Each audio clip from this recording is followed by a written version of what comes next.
নিজের মন বেজার করে বসে আছিস কেন? শুনলাম তোর নাকি আরাম ভাই কিনে দিছে, তোর তো খুশি থাকার পার্টি সাটি দে আমাকে, পার্টি দিবি না? পার্টি যদি মই আর বলিস না, বললাম যে আমাকে জেড এক্সটেনার কিনে দাও, না আমাকে কিনে দিল আরন ভাই। এখন কি আরন ভাইয়ের চল আছে নাকি বল একটু দেখি। জেড এক্সটেনার নিমো, যে নেই যাবো, মানুষের গাড়ির সাউন্ড দিকে রাস্তার মধ্যে দাঁড়িয়ে থাকবো একটা সেলফি নেওয়ার জন্য। আর আমার আরন ভাই কিনে দিছে, আরন ভাইয়ের কোনো দামই নাই। আমি নিব জেড এক্সটেনার, জেড এক্সটেনার দিলে দেখছে বড় বড় ইউটিউবাররা ওগুলিকে মানুষের রাস্তায় দাঁড়িয়ে থাকে একটা সেলফি নেওয়ার জন্য, কি একটা সম্মান। আর আমাকে দিছে আরন ভাই কিনে, তাই মনটা বেজার হয়ে গেছে রে।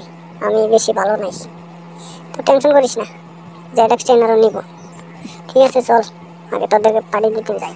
তা পার্টি যে দিবি, পার্টি কিন্তু ভর্তি করে দিতে হবে, গরু জব করে পার্টি দিতে হবে, নাই কিন্তু হবে না। বাড়িতে খিচুড়ি মাংস রাঁধতে পার্টি দিতে হবে। ওই হারামজাদা, আমি গাড়ি কিনছি 2 লাখ দিয়ে, তোরা যদি এখন আমি 3 লাখ টাকার পার্টি দিই তাহলে না আমার লস হয়ে যাবো। তাহলে 3 লাখ আর 2 লাখ 5 লাখ হয়ে গেল, তাহলে না আমি জেড এক্সটেনারই নিতে পারতাম আর কিছু বইরে।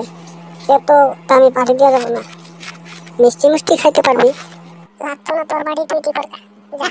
গাড়ি তো আমিও নিবো। তোমাকে আমি বারে বারে বললাম যে আমাকে জেড এক্সটেনার কিনে দেবো, আমি আরন ফাইভ নিবো না।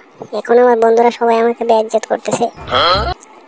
জেড এক্সটেনার নিয়ে দিলি সবাই আমার জন্য রাস্তায় দাঁড়িয়ে থাকতো একটা সেলফি নেওয়ার জন্য, আর তুমি জেড এক্সটেনার না দিয়ে আমাকে আরন ফাইভ কিনে দিলে কেন? তুই হারামজাদা, জেড এক্সটেনারের দাম জানোস তুই? আর তোর বন্ধুরা তো তোকে নিয়ে উল্টা পাল্টা কথা বলে, তুই কি বলতে পারিস না যে আমার তো R15 আছে, তোদের তো তাও নাই? আর কত টাকা লাগে জানিস? টাকা তো কামাই করতে লাগে না তোর, খালি বসে বসে কলেজে যাস আর খাওয়া। R15 কিনে দিছি তাই অনেক বেশি হয়ে গেছে, এখন এটাই চালা, জেড এক্সটেনার পরে দেখা যাবে। না মানে আমি বলছি দাদা, তুমি যদি আমাকে জেড এক্সটেনার কিনে দিতা তাহলে আমি প্রত্যেক দিন এটা করে গেদি পড়াইতে পারতাম, আর প্রত্যেক দিন একজন একজন নতুন গার্লফ্রেন্ড নিয়ে করতে পারতাম। তুমি যাও নাই আমাকে জেড এক্সটেনার কিনে আরন ভাগ দিয়েছো। মানুষের বলে অনেক দেখছে, মানুষের কত দামি দামি গাড়ি কিনে দেয়, 4 চাকা, রোলস রয়েল, BMW। আমি তো এগুলো চাই নাই, আমি চাইছি একটা জেড এক্সটেনার, তাও তুমি আমাকে দাও নাই। তুই হারামজাদা, আমার সামনে মেয়েদের কথা বলিস? তোর গার্লফ্রেন্ড লাগে না? R15 দিয়েছি, R15 চালাবি, জুত মতো কলেজে যাবি, জুত মতো কলেজ থেকে আসবি, না হলে কিন্তু একদম বিসি কাইডে কুত্তারে খিলাবো, বুঝলি? তোর জেড এক্সটেনার। না দাদা না, আমি জেড এক্সটেনার কথা বলবো না, তুমি তো আমার পিছি গাড়ি কুত্তাকে দিও না, তাহলে দাদি চলবে কিভাবে? কি বললি তুই হারামজাদা? তাহলে তোর চক্কর তোর দাদির সাথে আছে, দাঁড়া তোকে দেখাচ্ছি মজা, এমন মজা তোকে দেখাবো হাতটাও ভেঙেই ফেলবো। তো হ্যালো বন্ধুরা, কেমন আছেন? আশা করি সবাই ভালো আছেন।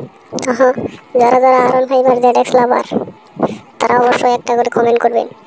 আর হ্যাঁ, যারা যারা আমার চ্যানেলটাকে সাবস্ক্রাইব করেন নাই তারা অবশ্যই একটা করে চ্যানেলটাকে সাবস্ক্রাইব করে দেবেন।